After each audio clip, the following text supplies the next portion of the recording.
Hi folks, we're Taskless today, your pushback channel, and thank you for joining this audio live stream. Please listen to this presentation as you would a radio broadcast. In this essay, I'd like to talk about the issue of radical activist NGOs falsely posing as charities doing charitable work. Now, there's been quite a bit of press about that over the years, and I've been banging on about it for many years.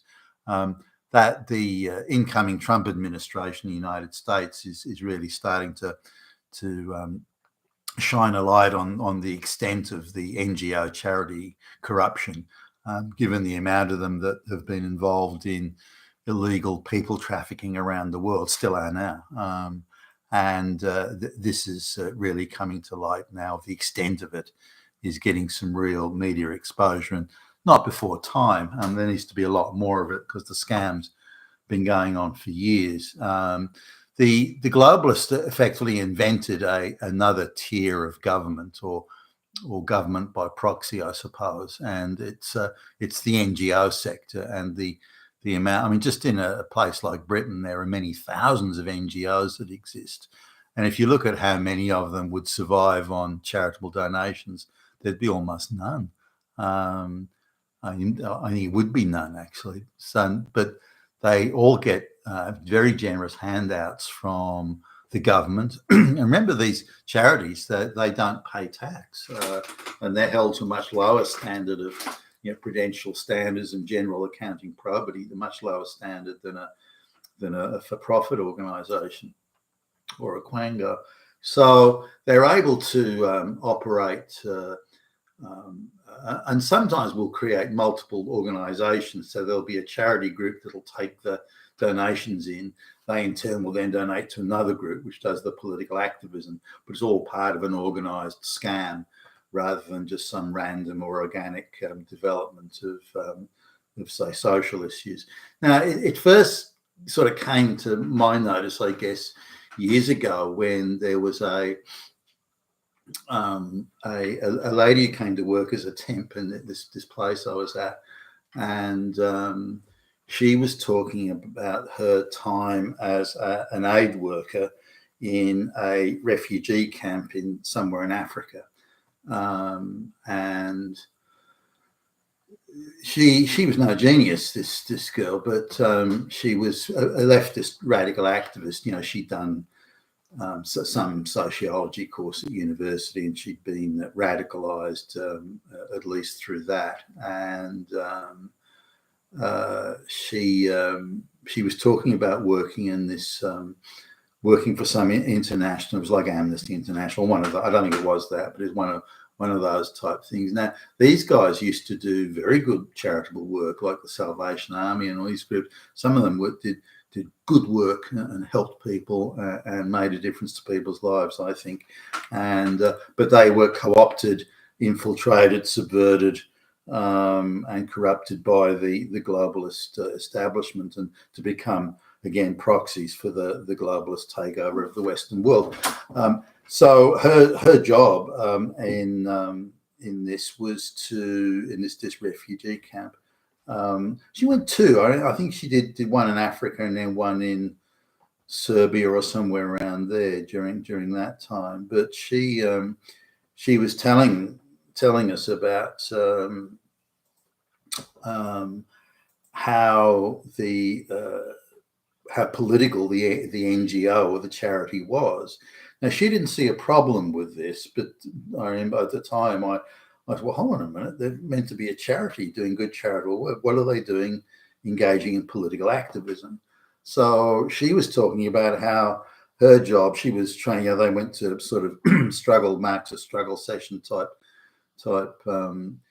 radicalization education courses within, delivered and given by these NGOs, by these charities, to tell the people in the refugee camps, hey, you know what, you should go to the rich white West. They're only rich because of all the money they stole from you. So you go over there and take back what's rightfully yours, and we'll help you do it. We'll help you get there.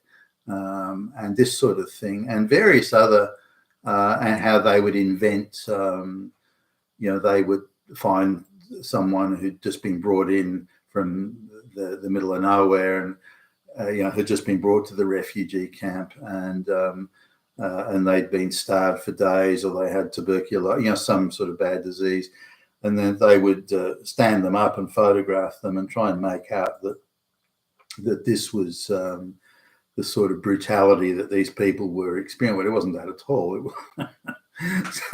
Someone in a third world country in the middle of nowhere was very ill, and the medical attention we take for granted in downtown first world country, so that they would engage in all this propaganda. But she was telling it to us that this was quite acceptable because, we're moving the narrative, we're making people take notice.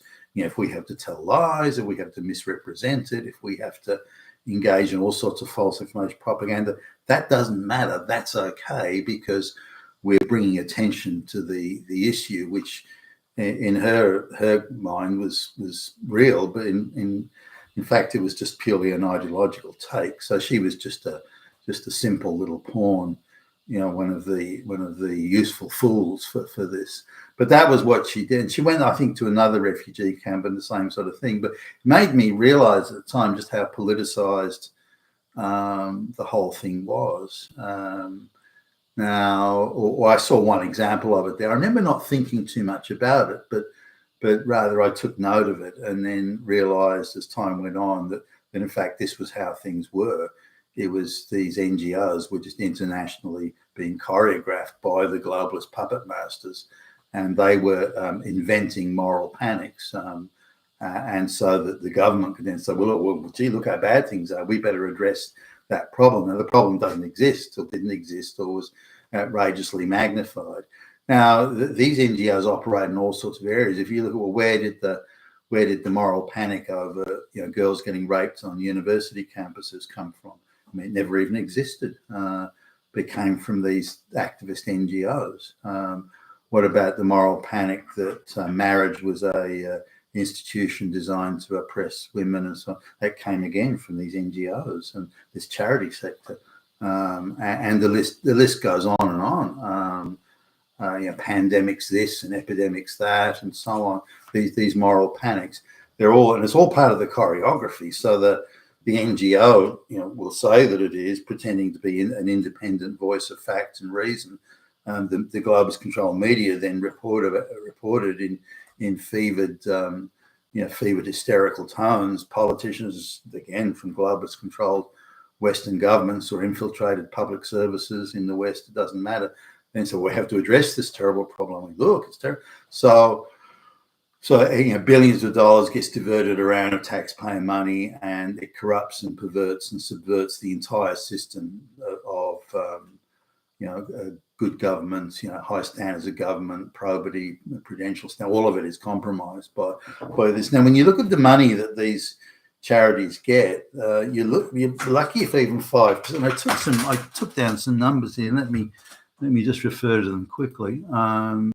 Now, between 3 and 4% of these activist charities, 3 and 4% of their money comes from actual donations. When these people on the street donating to the Wildlife Fund or donating to the climate change this or whatever, 3 to 4% comes from that. Now that's astonishing, because some of them have multiple and hundreds of millions of dollars, some over $1 billion in income. I mean, where does that money come from, for goodness sakes? If they're a charity, so if not from charitable donations, where does it come from? Given their level of political activism, you'd think that they wouldn't qualify to be a charity, but they do. And Western governments, again, globalist controlled Western governments, are issuing licenses to charities that and charity, they're not even in name, they're not a charity. It's a scam of massive proportions here. So just in the UK alone, Britain alone, the income being handed to charities by the government, so the government handing out taxpayer money. Again, a huge area of this is to assist illegal aliens. So it's approximately 150 billion with a B, US dollars was donated by taxpayer handouts, United Nations handouts, George Soros handouts, international trust fund, things like Bill Gates Foundation, all that sort of stuff. $150 billion in the last 12 months or last calendar year was handed out to these supposed charities, who are not charities. They're politically activist agitator groups, nothing to do with fucking charity. So everything they do is politicized. If they do any charitable work, it's by accident. So $150 billion, this is just in Britain, $150 billion. This is the amount of money at the disposal of these people to buy and corrupt journalists, to buy and corrupt academics. It's no problem for these people to go to an academic and say, look, we want a gender studies lesbian academic, and so that we want a report that says that all black lesbians are being murdered at 1,000,000 times the rate of other people. So what you want? Got it, done. And in return, they get round the world trips, and they get a grant or a handout, and so they're doing very nicely, thank you. And all they have to do is tell some monumental lies and put their name on it. Professor so and so says, and this is again a widespread scam. So.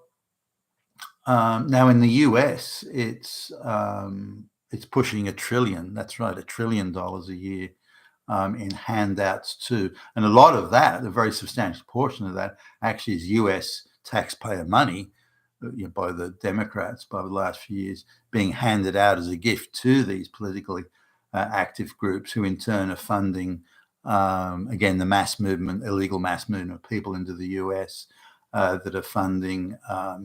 The corruption of the courts that handle asylum seeker and refugee claims, and so on. Also providing free legal aid to whether it be Black Lives Matter people or anyone else. And these people, that's over $1 trillion a year. They see themselves that we're leading the resistance. We're fighting back against the Nazis and so on.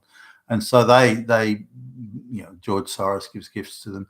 They believe that they have the right to do these sorts of things, or their simple-minded foot soldiers to do these sorts of things. And if you just on how, and I've mentioned this a number of times, if I look at the best-paying, most prestigious jobs in Australia at the moment, are they CEO of a private sector company? Are they, some sort of gigs in the private sector that produce lots of wealth? Maybe a CEO of a company that manufactures advanced technology items. Something. No. The best paid jobs in the country, and are numerous. They're in the majority here. The best paid jobs in Australia are all in the charity, NGO, Quango, government sector. With you'll get the odd one or two exceptions here or there, but even in the exceptions, they're businesses that are protected by government legislation. They're like cartel pricing groups or oligopolies, monopolies. That's how bad things have become in the Western world. In Australia, as an example. But when you've got billions upon billions pouring into a sector, unaccountable money, no one's accounting for it, that is just there to engage in self-indulgent political activism, then CEOs of these companies are being paid very substantial salaries, far in excess of anyone that's involved in productive work. And as I've mentioned a number of times too, there's a 3-day-a-week job for someone who works in one of Australia's biggest universities, and their job is simply to rustle up a placard waving crowd on demand for anything. Could be climate or anything at all. And so they've been given a free office and free resources in the university. That's how much the university's on board with this sort of activism, and how they're working hand in glove with these politically activist NGOs.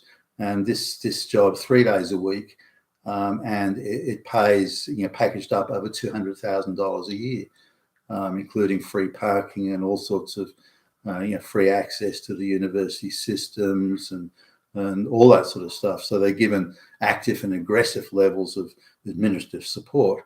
And so if the NGOs or the globalist groups, hey, we need 5,000 people to march on the street tomorrow, about climate issues, climate justice.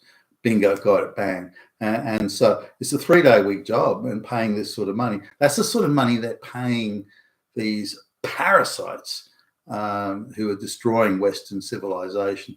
This is how much they're paying them. So the best paying jobs in the West at the moment are jobs to destroy Western civilization and to run around screaming Nazi in all directions. And for that, you'll be very well paid. That's the level of scam that's going on here in these charities. And then again, in the US, over $1 trillion last year was spent, much of it taxpayer money, was spent on funneling this cash into the pockets of the NGOs, most, if not all of whom, are flagrantly breaking the laws of the US.